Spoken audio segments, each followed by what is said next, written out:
তো জয় হিন্দ বন্ধুরা, কেমন সবাই? আশা করি তোমরা সবাই ভালো আছো। যারা এসএসসি জিডি 2025-এ তোমরা রানিং করছো এবং তোমাদের রানিং পড়েছে দুর্গাপুর এবং এসএসবি রানীডাঙ্গা, বা তোমাদের যে কল্যাণীতে রানিংটা আছে বিএসএফ ক্যাম্পে তোমাদের রানিং আছে, তো তোমরা কোনো টেনশন করো না, তোমাদের রানিংটা খুব ভালোভাবে করানো হচ্ছে।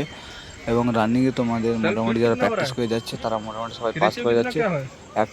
একটু তোমার হাইটের প্রবলেম হতে পারে, হাইটে 170 তোমাদের, কিন্তু যারা পুরোপুরি 170 আছে টাইটায় তোমাদের কিন্তু একটু সমস্যা হতে পারে। সেখানে তোমাদের যদি তুমি আগে কোনো দিন এসএসসিডি বা কোনো অন্য এক্সামে তোমাদের সার্টিফিকেট বা তোমাদের কোনো ডকুমেন্টস থাকে তো সেটা তুমি অবশ্যই নিয়ে যাবে, কারণ ওখানে একটু হাইটের মেজারমেন্টটা একটু হলেও অসুবিধা হচ্ছে আমি জানার, ঠিক আছে? তো তোমাদের কোনো অসুবিধা নেই। আর ডকুমেন্টস তোমাদের যেগুলো বললাম, তোমাদের প্রথমত আধার কার্ড এবং তোমাদের Aadhaar card, admit card, photo 2 copy এবং একটা পেন তোমাদের কিন্তু নিশ্চয়ই নিয়ে যাবে সঙ্গে। তাছাড়া তোমাদের অন্য আর কিন্তু কিছু নিয়ে যাওয়ার দরকার নেই। এখানে দেখতে পাচ্ছ বাচ্চারা যারা আছে সবাই দৌড়চ্ছে। রোড কিন্তু খুবই দারুণ। যারা দুর্গাপুরের সবথেকে বেশিরভাগ যারা দুর্গাপুরে পড়েছো, দুর্গাপুরে যাদের তোমাদের রানিং আছে তাদের কোনো চিন্তার কারণই নেই, কারণ দুর্গাপুরে দেখতে পাচ্ছ রোডটা এত সুন্দর, সবাই বাচ্চারা কিন্তু ভালো, মানে ছেলেগুলো কিন্তু ভালোভাবে দৌড়েছে। ওইখানে কিন্তু আমিও গিয়েছিলাম সিআরপিএফ দুর্গাপুর ক্যাম্পে, সেইখানে আমি দেখলাম মানে গ্রাউন্ডটা দেখলাম, তোমাদের 3 রাউন্ড দৌড়াতে হচ্ছে, খুবই ভালো। এবং অবশ্যই যারা তোমরা দেখছো অন্যান্য ফিজিক্যাল, যেমন তোমাদের যে কল্যাণীতে 7 রাউন্ড দৌড়াতে হচ্ছে, তুমি কিন্তু নিজের রাউন্ডটা ভালোভাবে তুমি কাউন্ট করবে। আমি তো বলবো তোমাদের একটা ছোটো তুমি হাতে পাথর রাখবে যদি সম্ভব হয় তোমার ক্ষেত্রে, তো সেইগুলো নিয়ে হাতে, এই তুমি ডান হাতে রাখলে তো ডান হাত থেকে এক রাউন্ড যেই কমপ্লিট হবে তোমাদের, এই হাত থেকে তুমি এই হাতে তোমাদের যে ছোটো পাথরগুলো আছে এই হাতে নেবে, আবার একটা হবে এই হাতে নেবে, এরকম করে কিন্তু তুমি রাউন্ডগুলো কমপ্লিট করবে, সেখানে তোমাদের সুবিধা হতে পারে, ঠিক আছে? তাছাড়া তুমি যদি রাউন্ড ভুলে যাও তাহলে কিন্তু তোমার এত মেহনতটা তুমি কিন্তু বেকার হয়ে যাবে।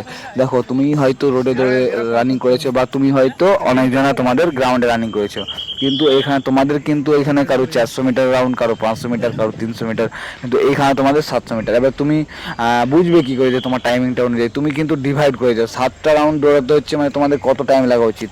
মোটামুটি 3.5 মিনিট করে একটা পাক কিন্তু দৌড়ানো উচিত, ঠিক আছে?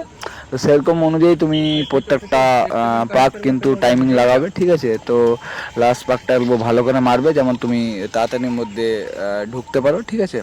এবং অতি অবশ্যই তোমরা আমার চ্যানেলটাকে সাবস্ক্রাইব করো এবং হোয়াটসঅ্যাপ গ্রুপটা জয়েন করো, এবং মেডিকেলের সকল আপডেট, যখন নতুন আপডেট বা কোনো নোটিফিকেশন বেরোবে, আমি কিন্তু তোমাদের সবার প্রথমে টেলিগ্রাম চ্যানেল, হোয়াটসঅ্যাপ গ্রুপ এবং ইউটিউবে তোমাদের আপডেট দিয়ে থাকবো, ঠিক আছে? তো আমার চ্যানেলটা তোমরা সাবস্ক্রাইব করে রাখো, এবং তোমার কোথায় কী রকম কতজন পাস করছে ছেলে, কতজন ফেল করছে, সব রকম ডিটেলস কিন্তু আমি এই চ্যানেলের মাধ্যমে তোমাকে দিতে থাকবো। এবং ফাইনাল কাট অফ তোমাদের এই ফিজিক্যালটা যে কমপ্লিট হয়ে যাবে যখন, তোমাদের কিন্তু ফাইনাল এক্সপেক্টেড কাট অফ আমি একটা ভিডিও নিয়ে আসবো, সেখানের মাধ্যমে তুমি কিন্তু মানে যে তোমাদের ফাইনাল কাট অফটা যাবে সেটার একটা আন্দাজে লাগাতে পারবে।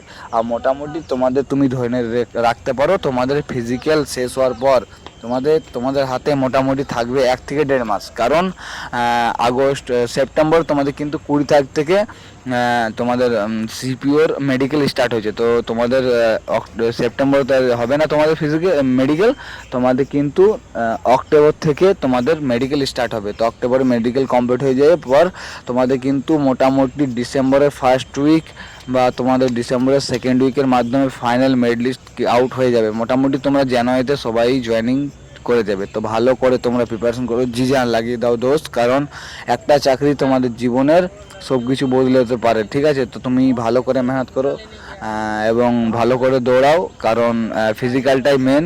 তুমি আর্মি চাকরি করতে যাও বা কোনো ফোর্সে যাও, তো তোমার সেখানে কিন্তু ফিজিক্যালটা যেটা আছে, ফিজিক্যাল কিন্তু তোমাদের কাছে মেন। তো ভালো করে দৌড়াও, আর মেডিকেলটা যে সমস্যাগুলো আছে এবং এখন তোমাদের হাতে টাইম আছে, তো ভালো করে চেক করো। তো জয় হিন্দ বন্ধুরা, থ্যাংক ইউ।